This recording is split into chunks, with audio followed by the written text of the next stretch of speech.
Welcome again to Bloomerang Academy. Thank you so much for joining us today, where we are talking about donor cultivation and annual reports.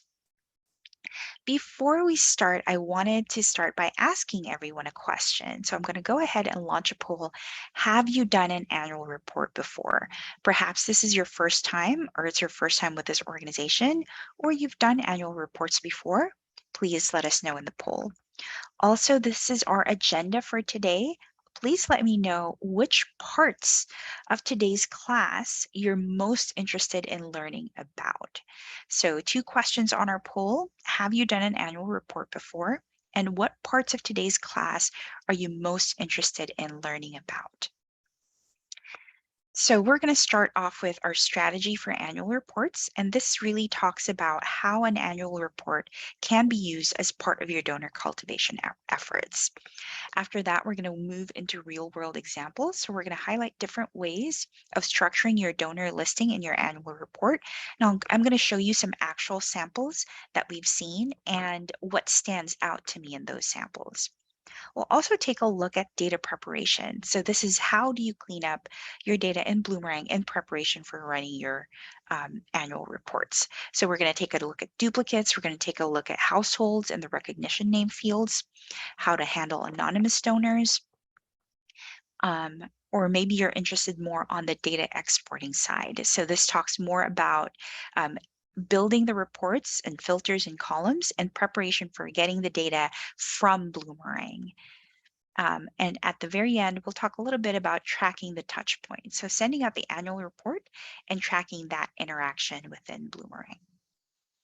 We'll give a couple more seconds for the poll, but it looks like so far about 44% of you have done annual reports before.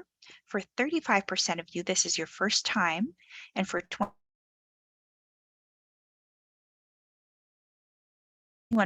this is your first time with today's class, you're most interested.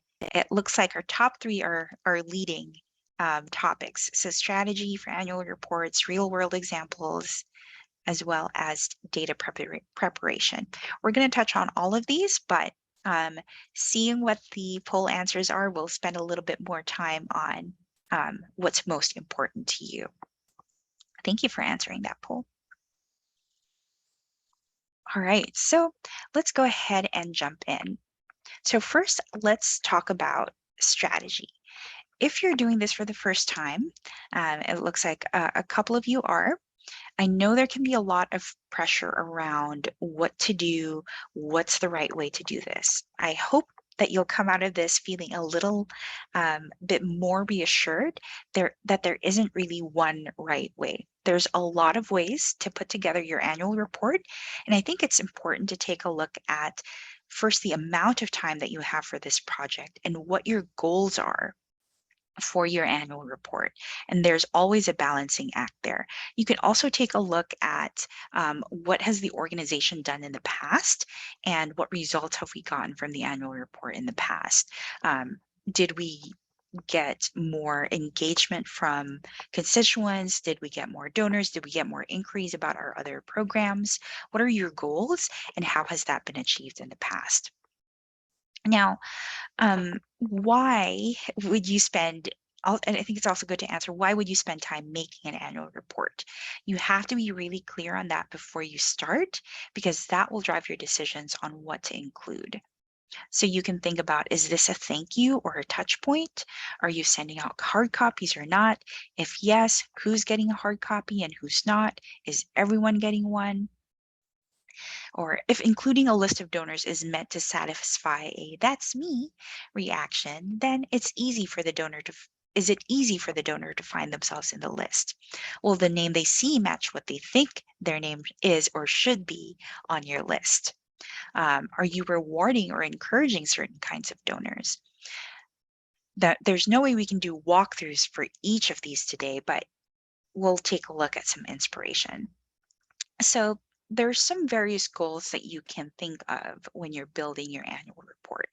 One is, of course, transparency around financials.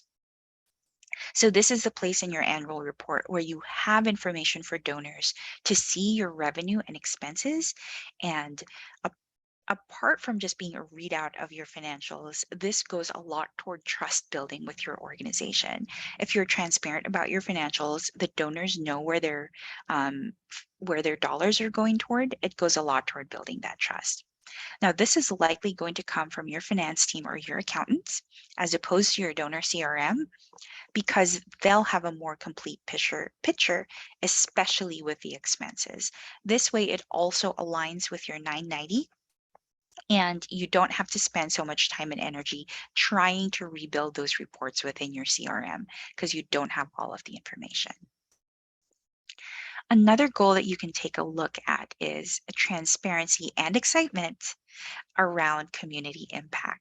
So, this is an opportunity for you to talk about the outcomes and the impact and what you're hoping to achieve moving forward. You can build excitement around that. This is what the donor dollars have enabled your organization to do. This is what impact the donors are making to the world and to your mission. We're not going to talk a lot about this because this is unique, of course, to your organization, but we have some resources linked for you in the slides that can help you as you build your story around this. This is a hot topic right now that you'll hear a lot about, is really telling the story of your organization. So take a look at what you've done in the past year and what stories can you build around that. Of course, part of any annual report is showing appreciation for your supporters. And typically, this is primarily done through the donor name list. And that's why you have this list in your annual report. We'll show you some real world examples of how different organizations have done this. I think one of the things we're going to come back to is which kind of donors you're going to be talking to most directly. I know that there are a lot of consumers of your annual report, but who are you really talking to most directly? And what do you want their takeaway to be, right? On the general level, of course, there's always the, hey, you gave last year, thank you so much, we appreciate you. But you can also think about it and introduce an element of, here are other opportunities to be engaged or to give. For example, does showing this list highlight your recurring donors and encourage others to go from a one-time donor to a recurring donor, or maybe even a planned donor, or even an upgrade of whatever amount? What is it about your report that can show the donors not only what they've already given, but what is the potential that they can still give or be engaged with your organization? And you can think of this section as having two goals. You're giving appreciation, so you're giving appreciation to your donors, as well as setting the bar or highlighting other opportunities that your donors can make an impact. And really, the biggest question here is, why are you doing this? There's a million ways you can slice and dice your donor list, but before you can decide which ones to do, you need clarity on what your overall goals are for this touch point. And that's something we want to emphasize here as well. Don't just think of your annual report as a readout. Think of, how does this fit in your overall strategy? What follow-ups communication can you send out as a result of your annual report? Is there a feedback mechanism where consumers of your annual report can let you know which parts were most interesting for them or moved them or they'd like to learn more about? Think about how you can start the conversation around those and how you can continue that in your cultivation efforts. We're going to take a look at a couple of samples here that I think highlight, or we can infer what those organization goals are. And I've highlighted what are some of the things that stood out to me with their annual report. Now, before we do that again, keep in mind, it's all about cultivation, right? So first get clarity on how this particular project fits into your overall cultivation strategy. Who are you sending this to? Is this going to everyone? Is it going to donors? Is it going to members? Are some people getting hard copies or soft copies? Did you give, or do you have the ability to give donors or constituents the option of what they would what they would like to receive. Is there a difference between your soft copy and your hard copy? And again, going back to what do you encourage or what do you want to encourage them to do? Are you trying to encourage certain kinds of behavior? Do you want to, for example, this year highlight your recurring giving program? Or this year, you want to hire your planned giving program and build a couple of stories around that. I'm sure those stories are already existing within your organization. You just kind of have to pick out what do we want to highlight this year? Are there any um, donors we can get testimonials from? Are there any um, beneficiaries, constituents that we want to highlight and get a testimonial from to help tell that story, to encourage people to sign up for those programs or to support those programs? So let's take a look at some real world examples. I'm going to show you some 4 samples here, and I'm going to highlight different things that stood out to me when I was taking a look at their annual reports. And as you're taking a look at your past annual reports, think about these as well. So first we'll take a look at Vail Valley Foundation. This stood out to me because for a couple of reasons. One, they do have a listing of their anonymous donors. And we'll talk a little bit when we get into the database on how you can indicate if donors are anonymous within your database. So you can see here under their Millennium Club, they have 2 anonymous donors. And of course, you can just put anonymous and indicate the number. You don't have to list each anonymous donor as their own line. The next thing that stood out to me here, and this goes back to your data or having clean data, is their consistent use of the ampersand. So most likely these are probably households that have been giving to them. And the use of and here is consistent and deliberate. And that just helps give it a more clean look and gives a sense that you're keeping your data clean and accurate. And we'll take a look at that in the database too. You can see how they've organized it here is that it's grouped by category. So you have your Millennium Club, Education Legacy, Vail Valley Foundation Visionary Circle. They're grouped by category and then size and then alphabetical from there. Now you can see here there are different giving sizes, 250 plus, 149 to 100, 49 to 20. There isn't any one right way or one right threshold for what those ranges should be. That really depends on what your organization or what that looks like for your organization. It could be, yes, it could be different based on what your donor base looks like.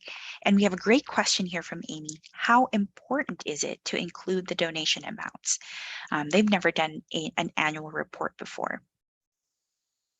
So that's a great question. I'm going to throw that question back to everybody because, again, there isn't one right way to do this. I'm already seeing a reaction here saying the name list by amount feels so tough as we try to appreciate gifts in an equitable way. We'll show you some different samples of how this looks like, but that's a great question for everybody. Do you include the donation amounts in your annual reports, or do you have donation levels that may indicate the amount? How do you equitably acknowledge all of the gifts that are being listed? Great question, Amy. Thank you for that. There's also a way here for them to denote if a donor has been deceased. Now, this could be a tricky area. This could be a tricky area. You want to check with the donor's family how they want to be listed. But I think it's nice that there is an opportunity to do that. A great thing about this that I haven't seen with a lot of annual reports is there is a path to get the name corrected. If you see here, I don't know if it's a little small, but you'll all get the slides. There is wording here that says we have carefully reviewed the names that are listed. However, if you find an error or omission, please accept our apologies and contact us at phone number so that we may correct our records. This is wonderful because there could be changes in the donor slide that have happened since they gave to your organization last year. So you want that to be accurately reflected. And this acknowledges that you're doing your best efforts to keep that up to date, but there is a path to make that correction if that correction needs to be made. Another way to do this, here's another example from Pencils of Promise. Again, that's another, they're doing their thresholds here a little bit differently.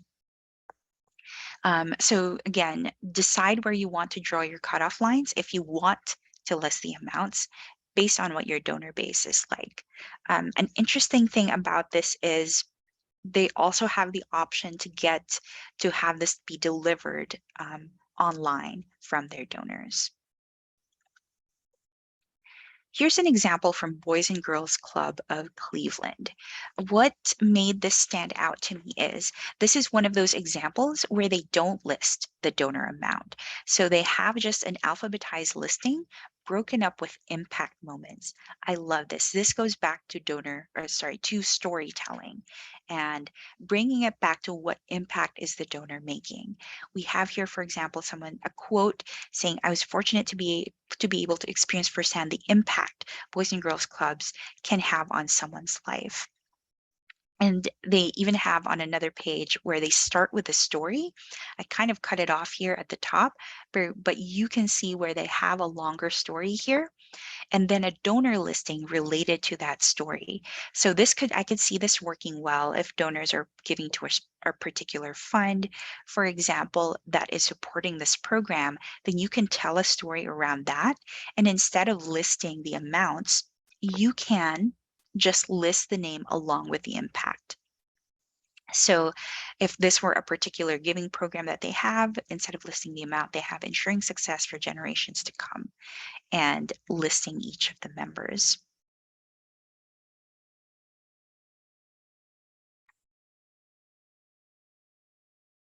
Lovely. And I'm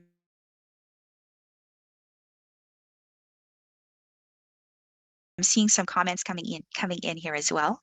And you can use your overhead titles, supporters, pioneers, not necessarily the donor amount. So another thing you can take a look at in terms of that is if you do want to list the amount, what is your purpose in listing the amount? Do you want to highlight that giving in the hopes of encouraging donors to give more? Can you do that another way? Can you do that another way apart from just listing the amount? Can you do that with impact levels? For example, Kaylin says here, supporters, pioneers. And again, I encourage, if you do that as well, put the impact, right? Sierra Club is a fantastic example here. That's a very unique example that I've seen. Where they put the statistics in context with the narrative. It doesn't even include a listing of non-grant donors. So this is a completely different approach that you can take, where they don't even list the individual names. So what they focus on here is they're telling a story of the impact that they've made. So these are the grants that they've paid. So you can infer, for example, and this is more of an emphasis on where are my dollars going. And this is more of maybe if I was giving to this program, I am one of those 13 million that contributed to this. If I'm giving to this program, I'm one of my, or my dollars is included in this and went to this impact. So again, there isn't one right or wrong way to do it. But think about, what do you want to achieve with your annual report? If you do want to list the numbers, what do you want to achieve? What do you want to achieve by listing the numbers? Is that the best way to go about it, or is there another way to go about it? You also know your constituents best. What have you seen in the past that that your constituents respond to the most. Now, if this is the first time you're doing this, you may not have that data yet, but if that's one of your goals to think about what do our constituents respond to, this may be a good time to experiment with that. We have a couple questions coming in here on, do you get permission from donors before listing their names in an annual report? If so, how do you do that if you have hundreds or thousands of donors, or what process do you use? In terms of process, I'm going to throw that question to the group too, but there is a field in Bloomerang where you can indicate if a donor would like to be anonymous. Typically from experience, donors will front load that unless they want their name to be anonymous. They'll tell, sorry, I said that incorrectly. They'll typically it's okay unless they do want to be anonymous, and then they will explicitly tell you if it should be anonymous. You might also run into some of situations where certain gifts might be anonymous. For example, you might have a donor who gives $10,000 and would like that gift to be anonymous, but maybe had another gift of $500, and it's okay for them to publish their name if it's that amount. So it's definitely okay. Have that conversation with the donor and have that process in place, or have that front loaded. You can even put it in your forms, for example, or if you have pledge cards, add that as a question.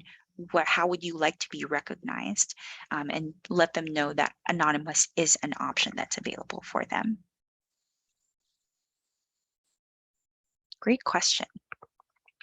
And now we're heading into how do you do this in Bloomerang? How do you ensure that you have clean data and your data is prepared the way that you want it? So in Bloomerang, we're going to take a look at data preparation. So we'll take a look at duplicates, recognition names, how you can update that in mass. We'll take a look at data exporting. So we'll take a look at your filters, columns, and organizing reports, as well as tracking the touch point.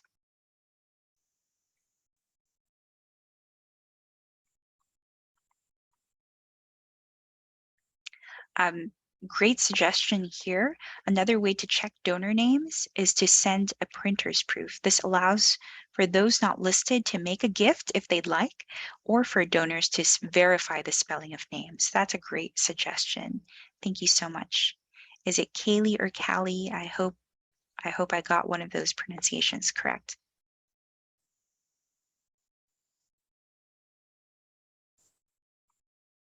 I have another question here. I work at a Christian school, and because it's affiliated with a church, we don't list donors in our annual report. I'm not sure if this is common or just us. That's a great question. As you can see from our example from the Sierra Club, it is possible. Most of the stuff that I've seen do list the donors. But if there are others there who don't list the individual donors, please feel free to chime in the chat.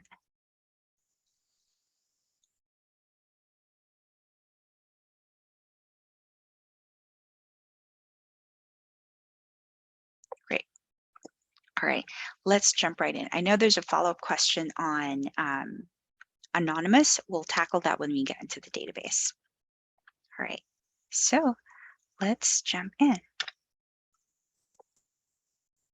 All right, first thing that I want to point out is we do have a built-in duplicate checker within Bloomerang. So you may have seen this bell icon with a notification at the top. You can click on that and it will tell you if you have possible duplicates within the database. I'm showing you this section as part of this class because if you're putting donors in cutoffs, it's important to include all of their gifts appropriately. So I'm going to show you some common duplicate scenarios where you can see, for example, here we have Katniss Everdeen. It looks like we have two Katniss Everdeens, and they have the same email address and they have the same mailing address as well. This tells me this is likely a duplicate, and maybe when it was entered, we didn't check first if we already had an account for Katniss and created a duplicate account. So if we find a duplicate like this, we can just go in here and it will give you a summary of their number of their transactions, interactions, and you can decide which account to keep and which account to merge into that keep account. And when you do that, no information is ever deleted. What just happens is any information that is on this one account is going to be moved over to this other account. So you'll never delete information. So for example, if we go down here, this Katniss Everdeen doesn't have a secondary email address, but this Katniss Everdeen does. This isn't going away. It just merges the information together. So we'll go ahead and merge that. That way, any gifts on either account are going to be consolidated into one account. Another scenario that we might see here, for example, is we have Kristen and we have her in our database with her maiden name as well as her married name. This is one of those situations where it's good to check with the donor how they would like to be recognized. So you can decide which account to keep and which account to merge in. This is another example here. We have Ross and Bloomerang are getting picked up as duplicates because they have matching name and address. The name is coming from Ross being listed as the primary contact, as well as their mailing address matching. So in this case, we know this isn't a duplicate. So what we want to do is just click the button here that says not a duplicate. When we do that, it removes them from the duplicate list already, so they're not going to appear on this list anymore. A third scenario that I wanted to see is you can see Jay and Christy here, who have the same mailing address, a phone number, as well as email. However, I know that these aren't duplicates. What should happen is they should be in a household instead. So we're going to go in here. We're also going to mark them as not a duplicate because we want to keep their separate records, their separate accounts. But if we want to take a look at their giving together, we want to put them in a household. So what we are going to do is we are going to go into Jay's account and go ahead and add that household. There we go. So first, we're going to go to relationships. The relationship is already there, and we'll add a new household here. So these fields are similar to the individual fields that you have on your constituent accounts. You're going to have your household name, short name, informal name, formal name, envelope name, and recognition name. I've mentioned this a couple of times now. Typically, recognition name is the name that they want to be included in your annual reports. This is the name that they want to be publicly available or acknowledged as giving to your organization. So for example, for household, that's just going to populate automatically, and you can always change that, of course. So here, for example, we're just going to say Jay and Christy.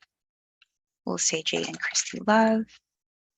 And of course, this also depends on, we get a lot of questions around who should be the head of household as well. That typically depends on or what we recommend is who has the closer relationship to your organization. And again, there's nothing wrong with asking the donors who they would like that to be. What you want to really pay attention to is the household fields. So here we're putting the recognition name as with both names of the individual in a household. If the members of this household tell us, for example, that they would like to be anonymous, what we can do is put anonymous in here. So what that do is, for example, if this household or these individuals are writing you a check, they're not really anonymous to your organization. You know who they are, but They don't want their name published in something like your annual reports. So this allows you to still track their giving and their engagement with your organization, but to the rest of the world, it's going to appear as anonymous. Now, if a gift is truly anonymous and you don't know where that gift came from, what we've seen our customers do is have an account where all anonymous donations go to.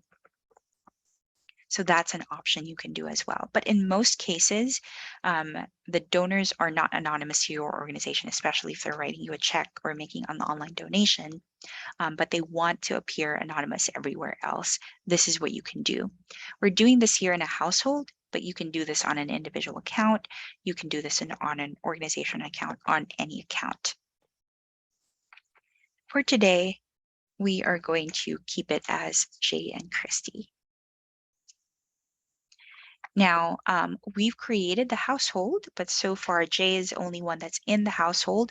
We also want to make sure that Christy is added to the household as well.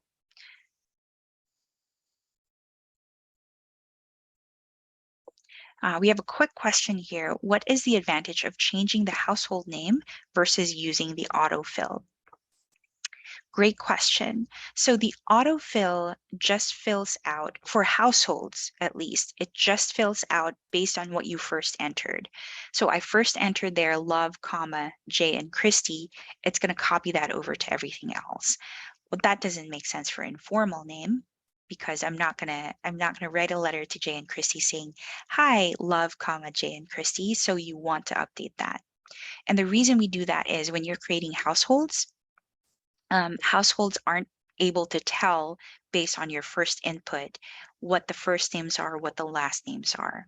When you're creating your individuals, it automatically picks it up from certain fields, or there's a certain algorithm where it says, if it's an informal name, only grab that from the first name field.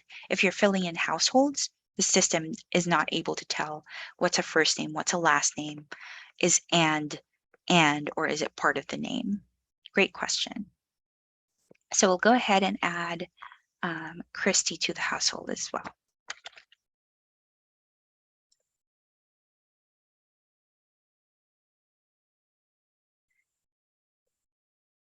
So we'll add them here. While that's processing, there's a quick question here. I get wrapped up on where to put Mr. and Mrs. Smith, which is occasionally needed. I put it in formal name. That's typically where we recommend it. I'll include in our slides. I'll include in the slides where what we recommend and what is automatically populated. Now, if it's inconsistent in your database, that's something else you may want to take a look at and update to make it constituent. A question from Emily. So when entering a household, should it always be last name, comma, first name? That's what we recommend in terms of the sort name, especially because when you alphabetize your report, it alphabetizes individuals based on last name, comma, first name. So if you want your household names to be sorted accordingly, you want to have the sort name be the same convention. Great questions. Thank you. All right. So we have Jay and Chrissy, our household here. We have, for their recognition name, we have, oh, sorry, I'm not in the household. Let's go to the household.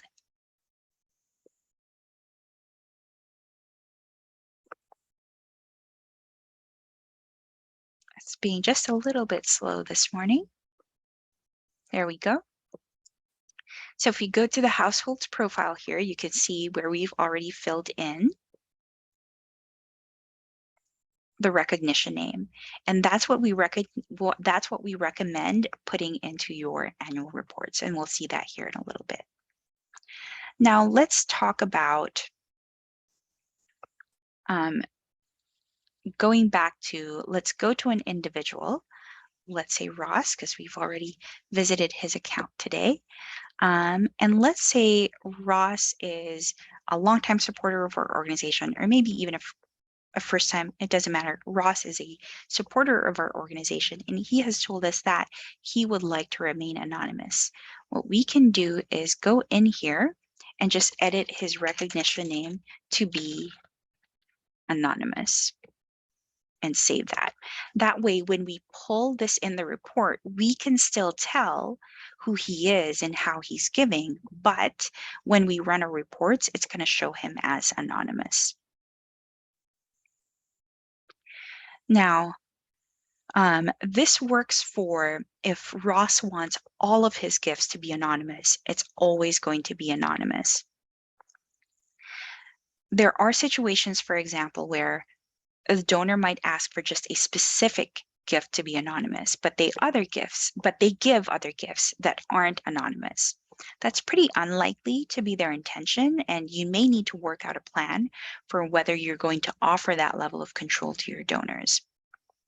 For example, if they gave a $10,000 anonymous gift and a $10 a month not anonymous recurring gift, which totals to $1,200, do you put one anonymous entry in the 10,000 tier and one with their name in the $120 tier? How do you want to handle that? So in most cases, for what we've seen, it's likely that if they'd like to be anonymous, it's usually they want all of their gifts to be anonymous. But it's good to think about, has that happened with your organization, and what would you like to do in that exact scenario? Great question. Now, if you want to make everything a little more consistent, you do have the option to do that with our import tool. So you can go to data tools and then import. You can import to individuals, organizations, and households, as long as you have enough matching information for the system to tell and to update the correct constituents. For example, if we go back to Jay and Christie's household, each household are also going to have their own account number here. And if I want to import to household, I want to make sure to add in that account number so the system knows exactly what account to go into. It's relatively easy to do that. If you've done that before, you can run a report in Bloomerang, export that. When you run a report in Bloomerang, make sure it has the account numbers, export that to Excel, see which ones need to be updated, take out the ones that are already updated, make your updates, and then re-import it into Bloomerang. Now, a caution before updating, of course, and if a donor has expressed that they want to be recognized as a certain way, you don't want to override that for the sake of feeling like you're being internally consistent. So you still want to honor that request from the donor. We have a question here. What is the benefit of doing a household record versus just doing a regular record, but putting both names in? That's a great question. Typically, what we recommend is having individual accounts for each of the members in a household and then putting them in a household. What this allows you to do is, if the members of the household engage in your organization in different ways, for example, let's say one member of the household is a board member and the other is not, you can communicate with the board member by filtering on that attribute and not necessarily communicate with everyone in the household. Maybe one person in the household and the other is not. It allows you to track their individual volunteer activity on their own timeline and not necessarily the household timeline. So the household is a way to view the combined information for all of the members in the household, but especially if they're engaging in their own way within your organization, you want to track those efforts individually.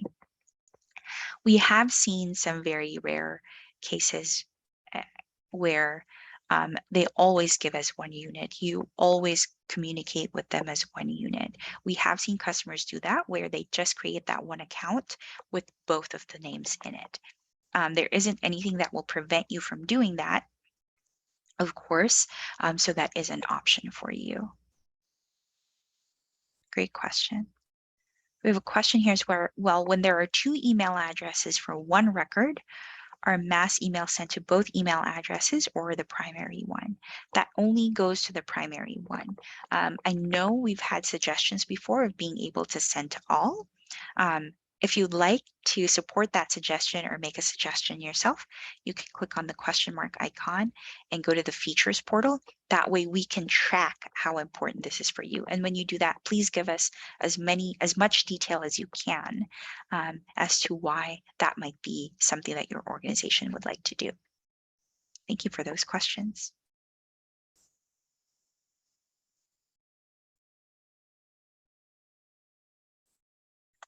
All right. Now let's jump into running your reports and building your reports and exporting your data from Bloomerang. And what even maybe if you're not exporting your data from Bloomerang yet, it's still nice, or I still find it. I like looking at the reports and seeing how the organization is doing and what the different thresholds are. Before we start building a report, I also wanted to show there's different ways you can name and organize your reports. So we can see samples here. For example, I just have my year plus annual report. And perhaps especially if I'm breaking them down or have different headers for giving levels, for example, I could have just your general annual report. I could have one for if I had a capital campaign going. I could have one for corporate donations, grants and foundations, maybe a separate one for in-kind donors. So again, this depends on how you want to slice and dice up your donor list, and you can have separate reports for this. And it is also conceivable that you might have donors listed in more than one area as well. For today, we're going to start out building a letter from scratch. And we are going to build a constituent report for individuals who gave last year. Now, why a constituent report? For my purposes, at the end of the day, I want a list of people, not every donation. So I'm going to go with a constituent report as opposed to a transaction report. You could also start off with the transaction report and reference that in a constituent report, or collapse it by name. Just for my purposes, I want to go ahead and start with a constituent report. So we'll go ahead and do that. So right now we don't have any filters yet, so it's just going to show me everyone in my database. So we're going to start building our filters. And since this is a list for last year, I'm going to go to Has Transactions, specifically where the date is last year. Now, you have several options here. I went over that a little quickly, so I'm going to go back here and take a look at the date again. If you're new to Bloomerang, you might have noticed we have several date options: check date, created date, and so on. The main date that you want to look at is date. This is typically where you record when the gift was received. Created date, for example, is when you entered it into the database, but the date is typically where you would record when the date was received. So we're going to select date. You have several options here. If you select during, that's a dynamic filter, so that changes based on when you run the report. So for example, if this is my annual report for last year, last year is going to change based on when I run the report. If I run the report next year, it's going to reference this year as last year already. So that's your dynamic filter. If you want to save this report and not have to redo it every year, this is a great way to do it. Or if you want to be specific and input the actual dates, you can do that as well. You can still make a copy of this report and change the date range every year. So for now, we're just going to stick with last year. And there's a great question here as well that I'd like to I'd like to ask everybody. Do you typically cover information for the fiscal year or calendar year? And since we're talking about that, what is the difference between fiscal year and calendar year? So when we say last year in any date filter in Bloomerang, not just with this report, in any date filter, when you say last year, that goes by calendar year. When you say last fiscal year, that goes by the fiscal year in your organization settings. Now, your fiscal year could coincide with the calendar year, and that's fine. That is the default. But if you've updated your fiscal year start date in your organization settings and you filter by last fiscal year, that's the date it goes by. I'm going to go with fiscal year. Sorry, I'm going to go with last year for now and click OK. I'm going to save first.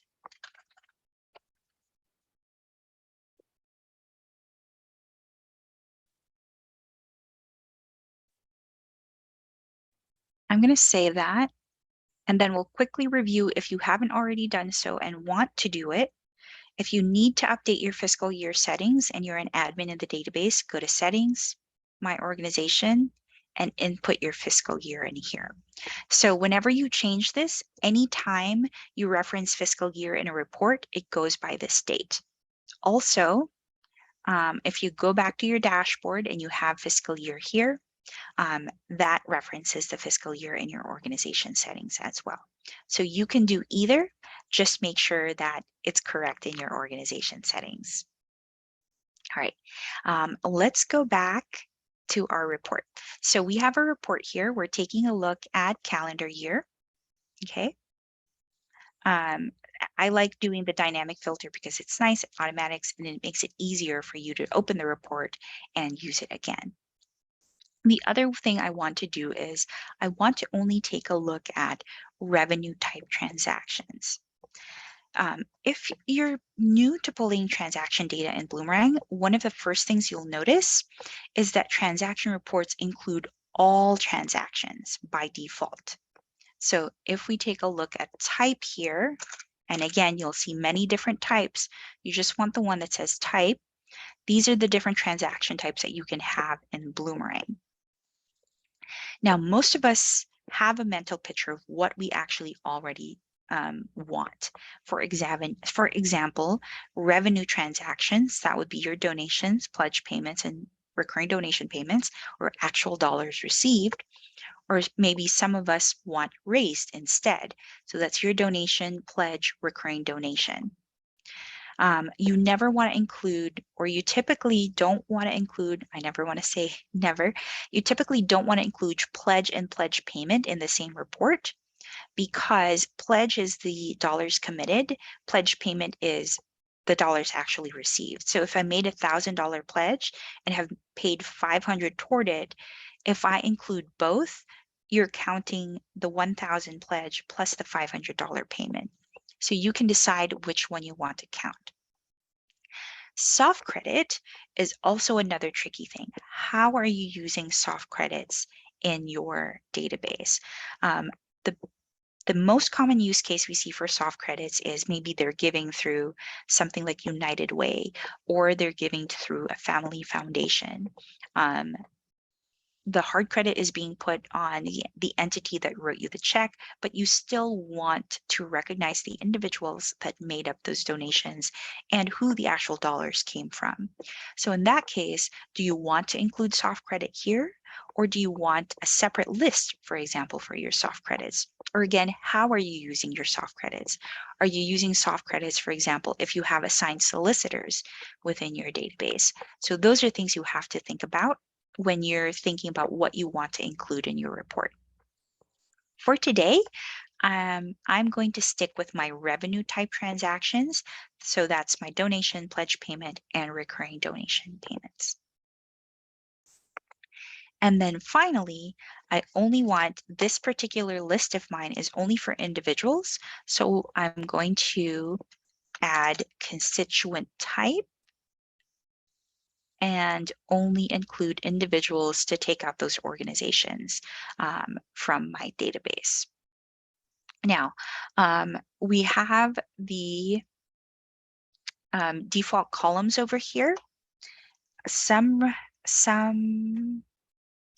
recommended columns I would add is, of course, your recognition name. I'm not sure how many will come up here, but this is where you'll see, for example, if we might have donors who have their name. I have a lot of weird data in my pretend database, but you might see, for example, a different recognition name or a recognition name that is anonymous in your database. Another thing I might want to include is the sort name. And we talked about this earlier. Again, this is just kind of an easy way to alphabetize that if I want, but still use the easy to read recognition name. Another thing I want to add is, because I'm taking a look at revenue, I'm going to add my column for last year revenue. I love adding this because you can, if you are having those different tiers or different levels, you can easily, there we go. You can easily sort by your last year revenue. Now, you can see here I have some zero. It's because it's likely picking up some in-kind donations. So I'm going to reverse sort this from highest to lowest. And then we're going to exclude, actually, let's do that here. Oops, sorry. Let's add an amount of 1 cent, because we know that for most of you, your in-kind donations, or at least for my database, my in-kind donations are $0. The last thing you want to pay attention to in your report is, currently we're running this by constituent, and we mentioned earlier that we want to be able to recognize households when appropriate, and you can just easily change this from constituent to household. Now, what this does is, if a constituent is in a household, it's going to list just the household. So you can see here, Jay and Christy, instead of listing each individual member in the household. Now, if a constituent is not in the household, don't worry, they're still going to be listed. This just combines constituents in a household, so they're not listed separately, they're listed together as the household, and any of their giving is also combined. So if there was giving on Jay's account and there were also donations on Christy's account, it's going to total that giving for last year instead of listing that out separately. Now you can play around with this and think about, okay, what are some other information that you might want to add? You're probably not putting address information in your annual report, so you can take that out from your report and just delete that column, delete columns that you don't need, add more columns that you might want. Again, if you're going by listing different thresholds or different levels, I like seeing this because it can help you decide what those different levels are. If not, you can leave that as is. So I'm going to just make sure and save this and keep editing. I can still go back to this and refine the report as needed. Lovely. If you need help running our reports, of course, our support team is here to help, and they'll be able to help you run those reports. It's a good thing, again, to take a look at what do you want out of that report and what do you want from your annual report to help you figure out the information and the data you want in the report.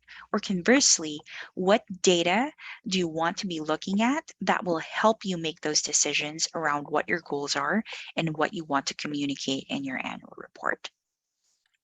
So in summary, we really encourage you to think of your annual report as a cultivation touch point that aligns with your cultivation strategy.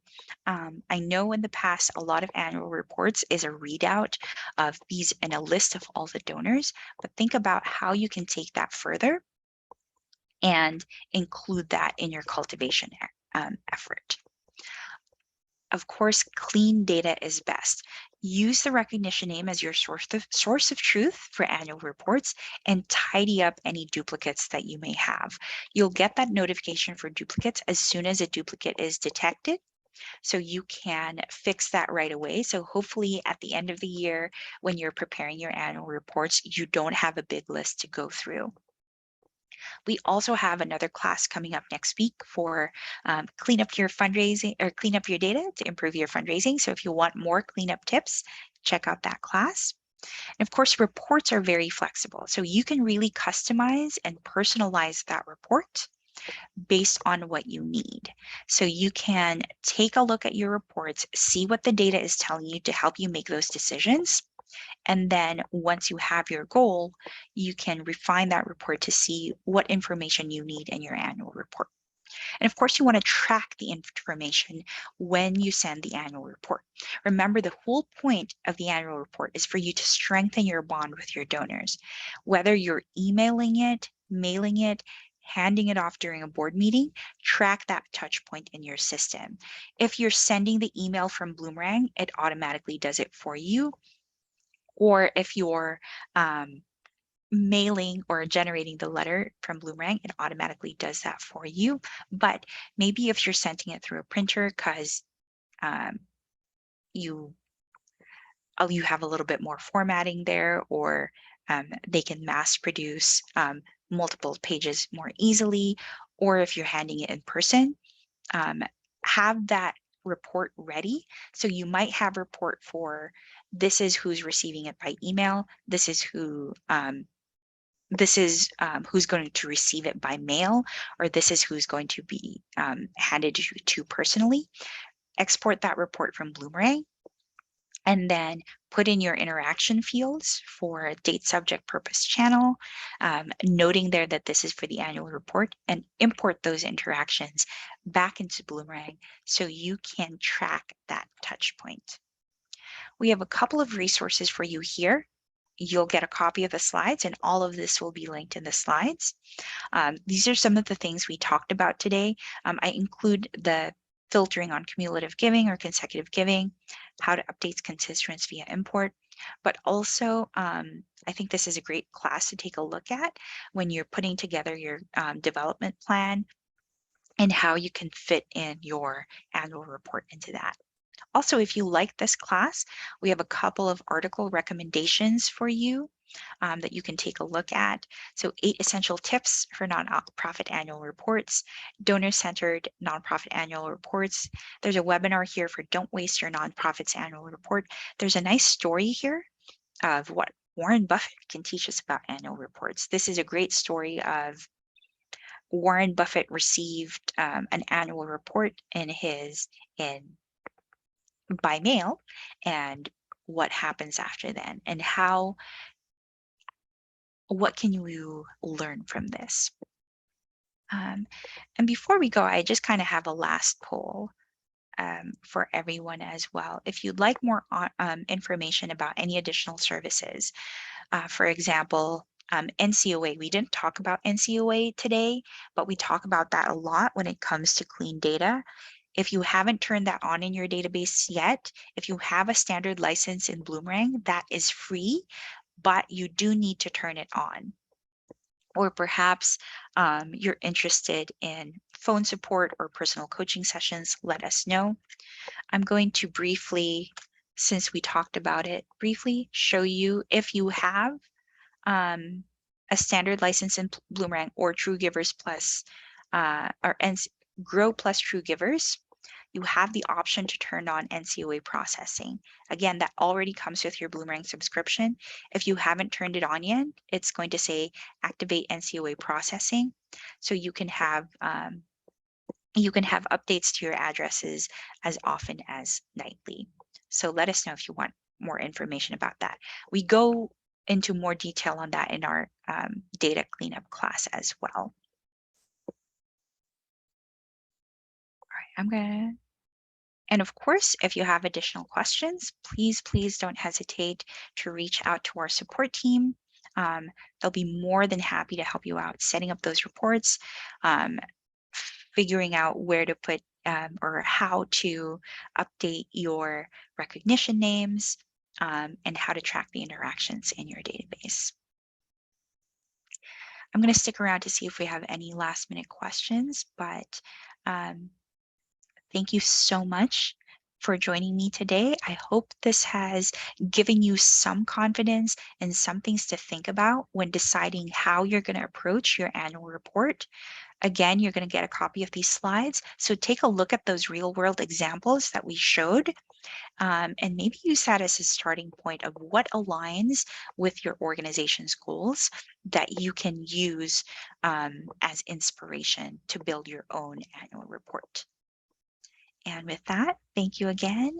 Have a great rest of your day. Bye.